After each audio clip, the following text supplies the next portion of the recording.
We're here at Dr. Mark Cheng's house. Nice to meet you, Dr. Mark. Good to meet you too. Where are we right now? Diamond Bar, California, which is on the eastern edge of Los Angeles County. So, what exactly are you doing here? This is not where you work, right? This is not. This is not. You guys are having a look at my home, and this is sort of my laboratory. So everything that you see around you, from the mats to the heavy training bags to the weapons on the wall, and all the other stuff around the house, is pretty much my laboratory. My love has always been martial arts, and as an outgrowth of my training and my study and my love of martial arts, as we see in Inasanto, the 12th area of Kali is healing. And in the traditional Chinese martial arts, the healing arts or the Chinese medicine is also part and parcel of studying the Chinese martial arts. So to me, the two don't have a dividing line. The two are really the same thing, but just looked at from different perspectives. So this was my garage, and I decided to make it my sanctum, my safe place, and my laboratory. So I come in here when I have friends over, and my friends are almost all into martial arts as well. So we come in here, we train, we play, we experiment, and so this is an expression of me, my home. All right, that sounds really personal. Thank you for the invitation. But where did you grow up? Did you grow up here around Los Angeles, or so we go a little bit deeper to your roots right now? Sure, of course. I was born on the East Coast, not far from Washington, D.C., maybe 2 hours from Washington, D.C., in a small state called Delaware, in the capital city, Dover. And I stayed there until 18, and then came to Los Angeles for college. Did you study here around? I started my undergraduate career at Caltech in Pasadena, California Institute of Technology. And then transferred out, and then did my undergraduate degree at UCLA.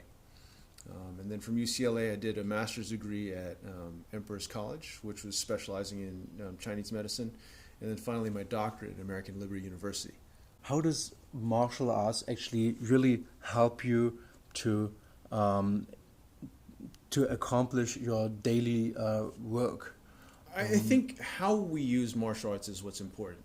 To say that martial arts as a whole across the board are helpful in terms of medicine, in terms of rehab, in terms of strength training, I don't know. I think there are some gyms that are very, very good in terms of how they teach martial arts, and then there are some gyms that are a little bit careless. If you want to give martial arts credit for being good at improving how the body moves, good at improving health, then the martial arts have to be taught in a way that's very conscious, very responsible. So you're paying attention to quality of movement, you're paying attention to posture, you're paying attention to breathing, all of these things. So that requires a little bit of extra time and focus put into those particular aspects of martial training. But as far as working in a dynamic environment with a partner, right? Being able to respond to all of the different neurological stimuli, being able to handle changes in position, changes in direction, changes in, let's say, altitude, like you're standing up and all of a sudden you're falling down. The adaptability aspect in terms of movement that martial arts can develop in someone is superb. Mm-hmm. Okay, that sounds really interesting. I think it's interesting thing for a lot of people. One of the programs that you developed is called the rehab program. So what were your main intentions with this program when you started to develop it? Right. With Prehab Rehab 101, the inspiration for that was really the functional movement screen, which is a 7-step movement screening apparatus and system developed by mostly Gray Cook and Dr. Lee Burton, as well as a couple of other people. Gray Cook and Dr. Burton are two of my mentors. I really owe a lot of how I understand medicine and movement to them. And so the functional movement screen, which you guys can find more about at functionalmovement.com, talks about looking at 7 basic movements and how to use those 7 basic movements as indicators of overall ability in terms of how the body can move and how ready the body is to be loaded in athletics. So I looked at the scores in the functional movement screen, and I looked at the things that are most likely to be deficient in terms of most human movement that I came across in my clinical practice, and also in terms of the people that I trained, and thought, okay, I'm seeing patterns as far as where people are deficient. So what are the exercises or what are the things that people need to work on the most to be able to improve their ability to understand these movements, to be able to apply these movements, and to be able to own them, like to feel like they're part of their bodies. And so that's how I came up with Prehab Rehab 101. Just taking those 5 basic areas of those 5 basic positions and giving people progressions and ways of training and practicing those movements in those positions so that it wouldn't be high stress and it would be like not only engaging but also beneficial. Okay. You'll probably show some of them later. Certainly. Yeah. Okay. Do you have, when we talk about future, do you have some things that you always wanted to do? Some projects that you didn't start yet, but you want to start in the future? So is there anything we can expect from you? Wow. There's a ton of things that I'd like to be able to do, but as far as things that you can expect from me, gosh, that's a tough question. There's a big difference. One of the things that I always wanted to do was to work with the veteran population. The United States, especially since the Gulf Wars, we have so many of our armed forces that are returning from deployment and who are injured. And I think, especially for the people that have put their lives, put their safety, put their sanity on the line for the service of their country, we could do more for them. We should do more for them. And the Veterans Administration hospitals are doing their best.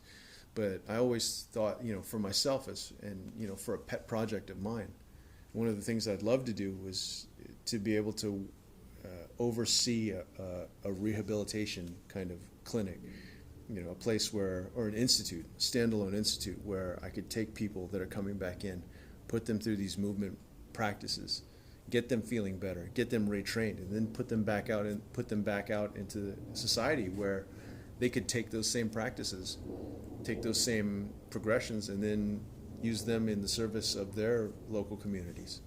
So giving these veterans not only their health back, but then also giving them marketable skills back. Can you tell us more about the kettlebells? You've done a lot of stuff with it. So just some favorite moves or something you would recommend to do? Yeah, the kettlebells, I was very fortunate to train directly with Pavel Tsatsouline. And Pavel is the chairman, I believe, is his current position at Strong First, which is his organization. Pavel was the one that really popularized kettlebell training outside of the Soviet Union. And so for me, there are 3 basic exercises that I think are the most fundamental. One would be the swing, which is based off the hinge, like a deadlift. Another one, which is a lot more complicated, which is called the Turkish get-up. And then the third one, which is the squat, the basic squat. For me, I believe if you own those 3 exercises and can do them well, you can create a pretty decent program to be able to hit all areas of the body, to be able to preserve most of the movement patterns that you need most, and to be able to develop the fundamental strength that you need, not only as a fighter, but also as a human being. I think I'm sure you can look up a lot of stuff in the internet, right? Yes. Go to strongfirst.com, and there will be a lot of resources on Pavel there, as well as information on upcoming certifications and workshops that he or his instructor group, which I'm a part of as a senior instructor, will be holding around the world. When we see all these weapons, do you have your favorite weapon? Or is it for me? It's really difficult to choose a weapon. Do you have one? I think whatever weapon is my favorite is the one that's most available at the time when I need it. Yes, so true. Whether it's going to be a knife, whether it's going to be a plate, whether it's going to be a glass of water, whether it's going to be a shovel, whether it's going to be a stick, whether it's going to be like a pair of underpants, it doesn't matter. I mean, just like I think one of the things that Kali, especially the Inosanto Kali, teaches us is that weaponry is situational. It's about opportunity. So whether that's a book, whether that's a jacket, like you need to be able to take whatever implements are in your surroundings and then be able to apply them. Certainly we have all the kinds of different weaponry that's classical or traditional, like these Chinese weapons over here, some of the Thai weapons over here on this side, or even like the Spetsnaz shovel, which is part of Sistema over here.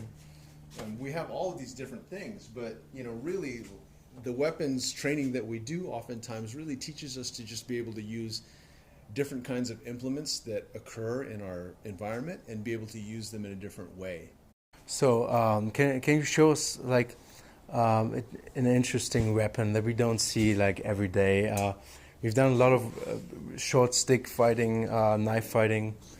So maybe these are called Maisok, and they're part of a Thai art called Kabi Kabong. Unlike the side handle batons that you often see in the Okinawan arts, this has a double handle and it also has a forearm strap.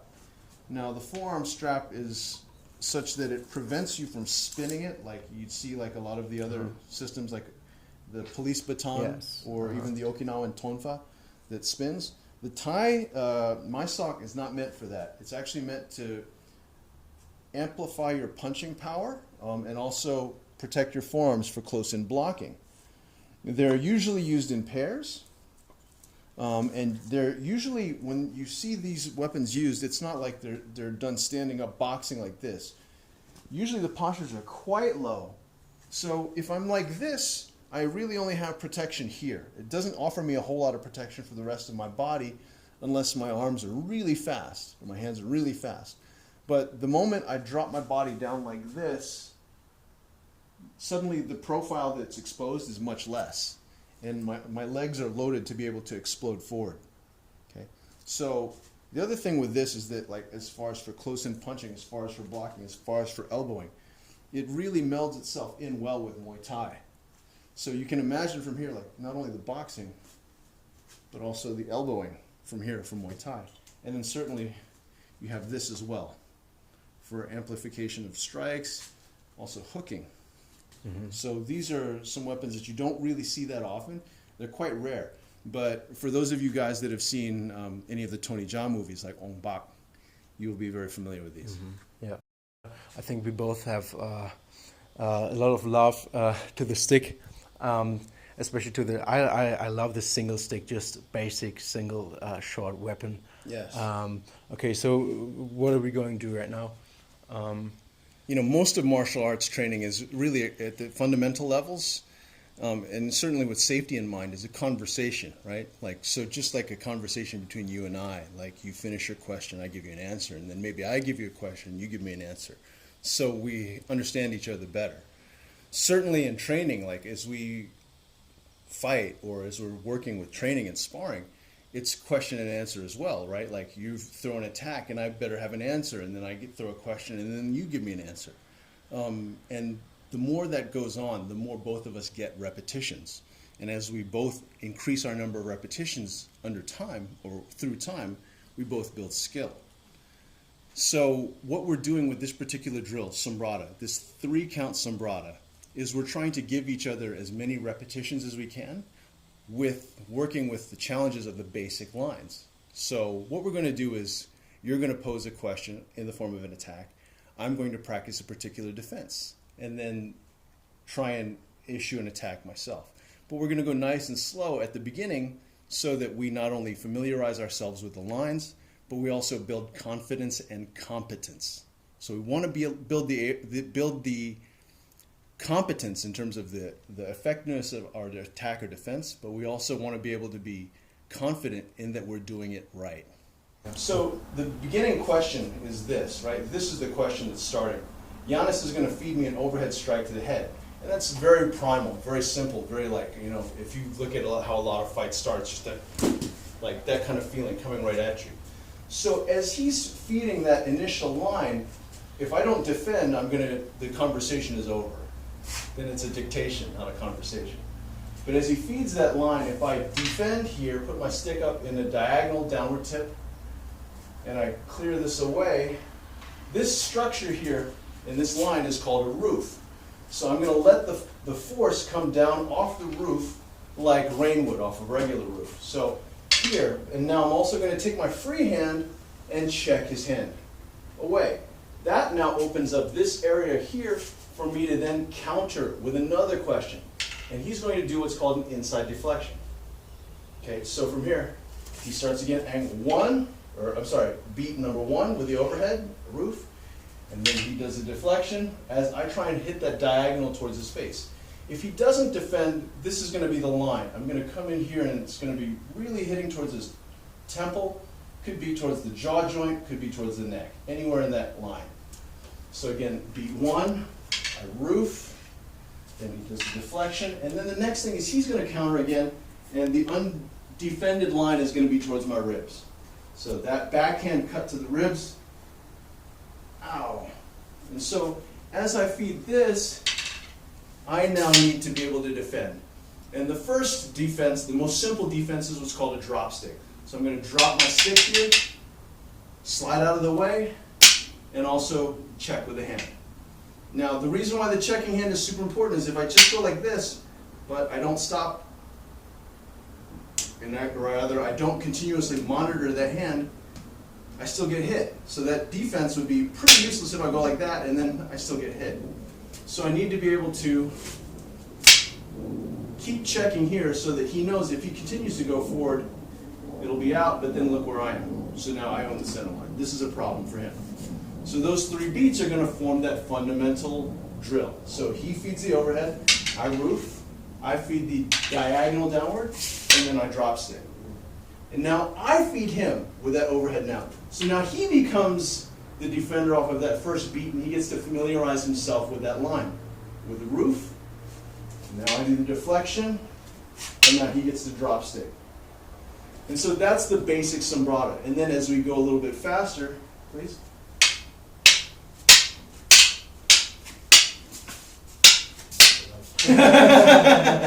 And so the overhead, the cool thing about the overhead is I can feed it here, I can feed it here, I can feed it here. All of those are legitimate attacks. So whether I'm hitting him in the head, or whether I'm hitting to, like, let's say if he doesn't defend to break that collarbone, all of this downward overhead stuff is still legitimate in terms of the attack.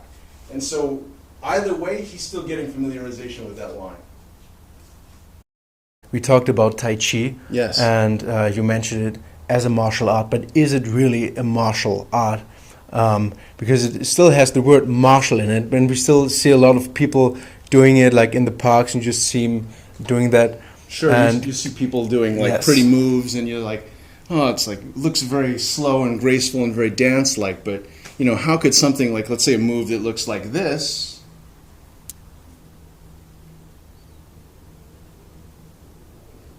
yes. be anything in combat? Yes. Well, let's take a look at that. Correct. So for this particular situation, the movement that I just showed you, if Simo feeds me a left and I block or I parry that shot, unobstructed, it's going to knock me out. That could be a problem for me. But if I parry that and I hit here, I take his structure, and then my hand circles around, and now I've got his jaw and the angle of his head. From here, as I shift my weight back and pull back, he's down with a neck crank, and then I've obviously got a superior position at that point. Done fast and with a bigger stance and a bigger drop, that's much more severe on the neck. But that's the idea behind the ward off and pull back. So a lot of times people say, oh, ward off and then pull back, and it's a joint control.